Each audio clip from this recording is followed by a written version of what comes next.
Boys and girls, in an absolute desperate bid to save his very much floundering legacy at this point, Bob Iger has been reportedly slashing Marvel projects behind the scenes, much to the objections of Kevin Feige himself, and this is absolutely hilarious. As we all know, the current state of Disney Marvel is absolutely in the toilet. It's a disastrous dumpster fire that has been losing hundreds of millions of dollars, $1.2 billion for Disney total last year, including all of its other properties. It's just turning into one big bust after another, and now that we have Nelson Peltz breathing down Bob Iger's neck, things are not looking good for Bobby Boy at all. He is sweating bullets, and he is out there behind the scenes drastically cutting something. Now, this is something that can be completely and totally believable because of the Inside Disney executive leak that we had just a few weeks ago, talking about the fact that Bob Iger was going in a more male-centric kind of way of hero writing, and the way that the stories had used to been, with those kind of major male characters coming back and doing those kind of centric stories again, which of course completely and totally irritated this particular Disney executive to no end, because I'm sure they were a complete and total champion of the DIE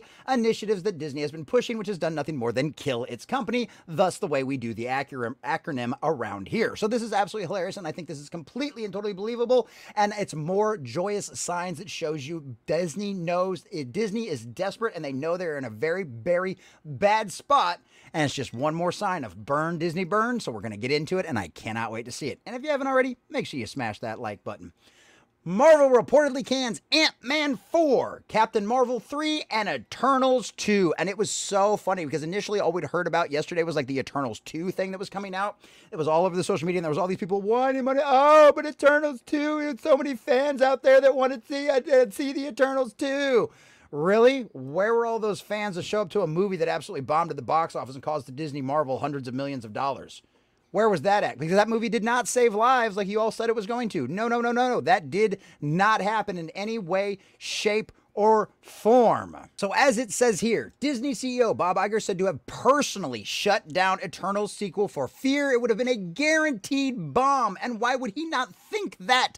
The last one was. It's got an incredibly horrible Rotten Tomato score, and they completely and totally bastardized the beautiful world and characters that Kirby had created. So of course it was going to fail miserably. In service of their previously declared efforts to scale back their output and focus on quality over quantity, Marvel Studios has reportedly dropped their plans for Ant-Man 4, which was Ant-Man 3 was the beginning of the disastrous dumpster fire bomb that Disney had last year. And of course, before that, we had the Eternals, but of course, oh, that's COVID's fault. Couldn't say that for these ones, could you? Have dropped their plans for Ant-Man 3, Captain Marvel 3, color us shocked there, and Eternals 2, with the latest film personally brought to a halt by Disney CEO Bob Iger out of fear that, like its predecessor, it would absolutely be a box office bomb. Word of the supposed shakeup to Marvel's already tattered cinematic plans were first raised on the evening of March 13th, courtesy of noted scooper Daniel RPK Richmond. In a post to his personal Patreon account, as detailed by numerous outlets, including Dextero's Screen Time, the Marvel-centric writer news outlet Cosmic Marvel, and Forbes, Richmond has reported that the decision to scrap the aforementioned trio of future MCU outings has been made as part of a turn by the studio away from risky projects and more towards surefire successes. Wow, you mean your DIE experiments didn't work out and all of the fans completely and totally rejected them, and there were so many people out there screaming, trying to tell you that this wasn't going to work, but you didn't want to listen, and you wouldn't refuse to turn around, and you just thought that we were a bunch of stupid, racist, sexist homophobes? How'd that work out for you? Not so much. Guess you're not on the right side of history after all.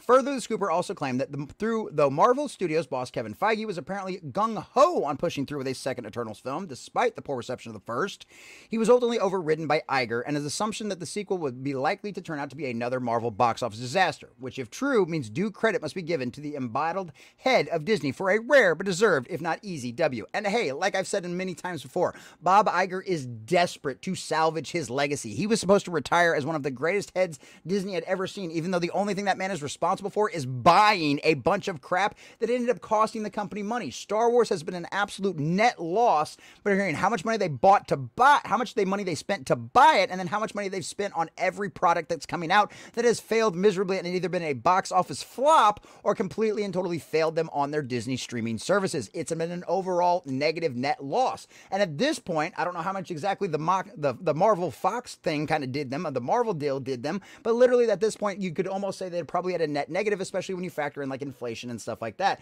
And then we know that the Fox deal has been an absolute disastrous dumpster fire. They haven't done anything with the Fox deal that has made them any kind of money whatsoever. Every step that Bob Iger has taken over his tenure over the last 20 years, every major step in acquisitions has been an abysmal failure. The man deserves to be out of a job, and let alone not even running a quickie mart, considering the way he has turned what was once the great House of Mouse into an absolute disastrous dumpster fire, and now he's freaking out behind the scenes trying to fix it. But guess what?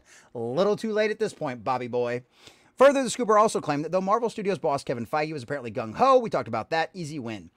While the alleged shifting of the MCU's production schedule may spark a mix of emotions and fans, disappointment that the studio is giving up on one of their last remaining well-liked characters in Ant-Man, thanks to one terrible outing, apathy over the loss of any future Eternals or Captain Marvel-centric ventures, hell, even the actress behind the latter heroine herself, Brie Larson, seems completely over her time as the high-flying adventure. Yeah, all you gotta do is go look at the plenty of interviews with her that she can clearly tell that she's done. And obviously, instead of getting a sequel being, Captain Marvel 2, no, instead we got The Marvels. Yeah, how that, apparently they didn't even think she could carry a movie by herself. So there you go on that one. Or maybe even shock at Iger actually making a good move for once. It's unlikely that surprise will be among them. Yeah, and that's the big thing. The fact that Bob Iger's doing this, like I said, he's desperate. After all, the last entry in each of those respective film series stand as some of Marvel's biggest box office failures, but also reputational ones. With Ant-Man and the Wasp: Quantumania, the Marvels, and Eternals having gone down in franchise history as some of the worst overall entries, and the biggest box office bombs we've seen probably in decades, if not forever. However, while this apparent end of the three series, it should be noted that this development does not necessarily mark the overall end of each respective heroes or team of heroes in the case of Ant-Man and the Wasp and the Eternals, time in the shared cinematic universe. To this end, though, it's currently unknown where else, if anywhere, Marvel may use them. It's almost safe bet to say that should rumors surrounding the film's plot hold true, all of them will make at least one more appearance in the upcoming cameo fest that will be Avengers Secret Wars, which, as we are all pretty sure of, we're all pretty much basically speculating on all of that kind of stuff, is that will be Kevin Feige's soft reboot to the entire MCU.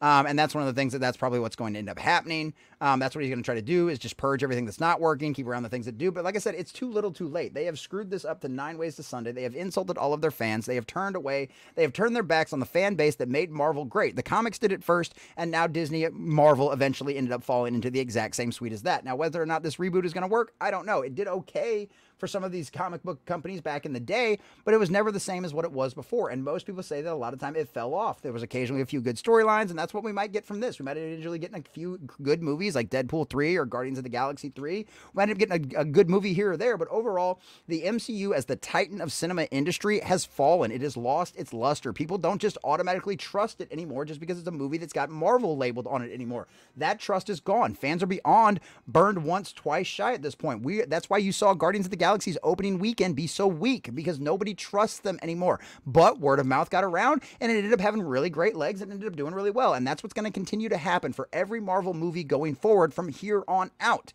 You're going to get a weak opening weekend compared to what you've had in the past, and if the movie is good, word of mouth will get around, and then people will go and see it the next weekend and continue to go back and see it again and again. But that's the only chance they've got. It's going to be a long time, if ever, before anybody ever trusts Disney Marvel again, and most likely, your best bet is probably to never trust them again, and make sure you wait for everybody else to suffer through whatever abysmal garbage they might put out there, and for you to find out whether it's even worth your time spending over $100 a lot of the times at a theater for a movie that's just going to end up being another massive disappointment, just like almost everything else Disney Marvel has put out in probably about the last 4 years.